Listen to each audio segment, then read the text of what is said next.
Bonjour tout le monde. Nous sommes déjà au jour 25 de mon défi. Waouh, ça file à une vitesse dingue. Et B comme promis, on arrive au chakra 3, le troisième chakra. Donc j'avais envie de vous parler un petit peu plus de celui-là. Un, 2, 3. On a donc nos 7 roues d'énergie là qui sont dans le corps et qu'on va essayer d'avoir en équilibre pour avoir une vie bah, la meilleure possible. Le troisième chakra, mon petit tableau, mon petit schéma, il est ici. Ah, je vais d'abord vous remontrer, voilà, vous remontrer le schéma en général avec tous les chakras. Donc, on est à Manipura chakra, le chakra du plexus solaire. Donc, il est situé un petit peu au-dessus du nombril, entre le nombril et le sternum, hein, à l'endroit qu'on appelle le plexus solaire. Euh, et il est jaune, il a la couleur jaune. Son élément, c'est le feu. Et je vous partage donc une autre image, voilà, qui reprend Manipura Chakra. Son élément, c'est donc le feu. Le feu qu'on a à l'intérieur, donc notre force, notre détermination, la confiance qu'on a en nous-mêmes.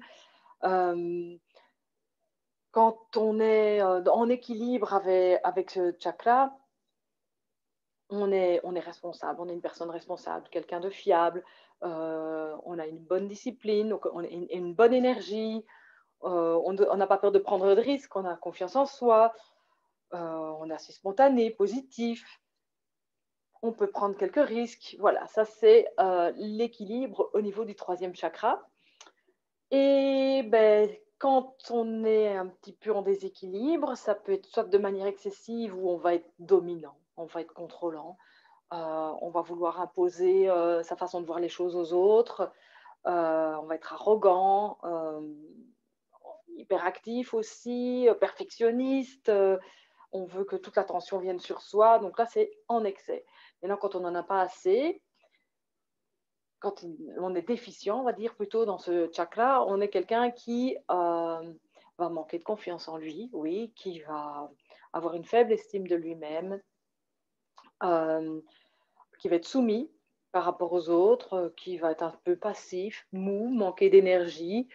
Voilà, donc voyez un peu où vous vous situez dans tout ça. Est-ce que vous êtes plutôt en équilibre, excès, déficient à ce niveau-là?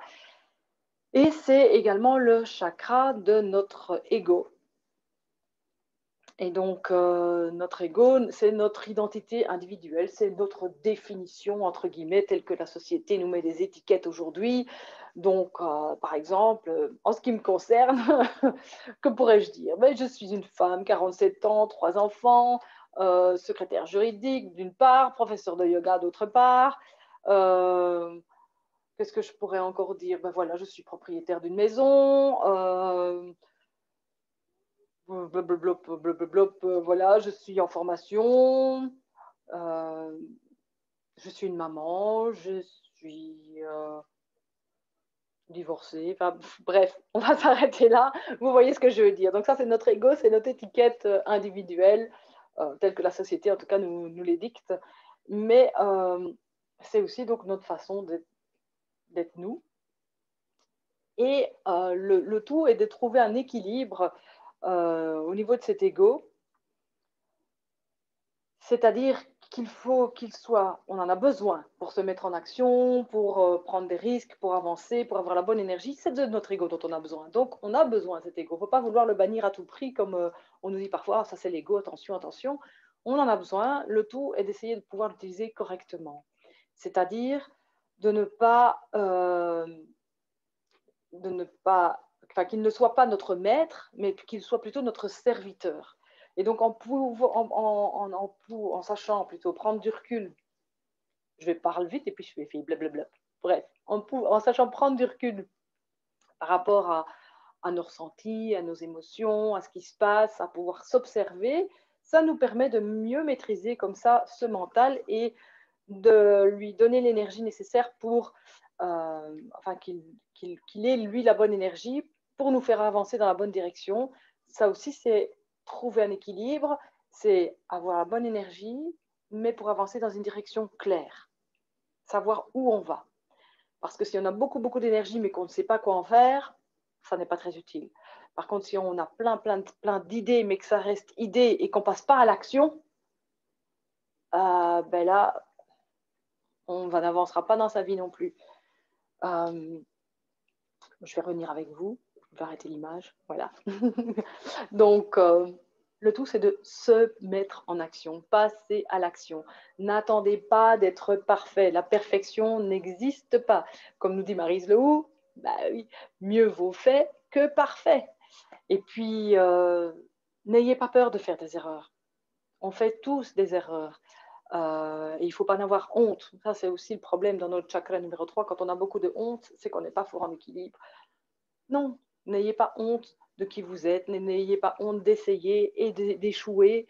Thomas Edison a échoué je ne sais combien de fois avant de pouvoir inventer l'ampoule. Et une de ses citations, je l'ai notée, c'est « Je n'ai pas échoué, j'ai juste trouvé 10 000 solutions qui ne fonctionnaient pas. » Mais voilà, c'est comme ça qu'on avance, on apprend de ses erreurs.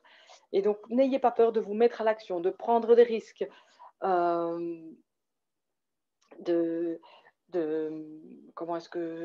d'agrandir sa zone de confort aussi. On a vu ça il y a quelques jours. Donc, voilà, mettez-vous en action. Vraiment, mettez-vous en action. Oubliez le perfectionnisme.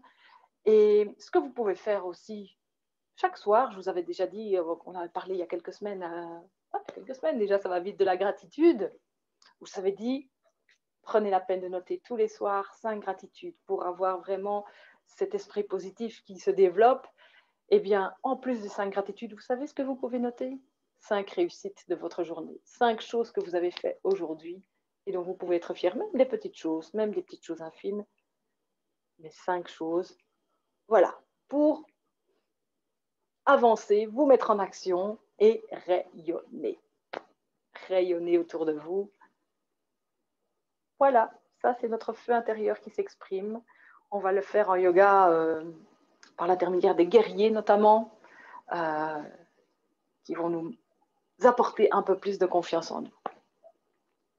Je vous souhaite une belle réflexion sur ce 3e chakra et vous dis à demain pour le 4e. Namasté, ma lumière, mon feu intérieur. Salut votre lumière, votre feu intérieur.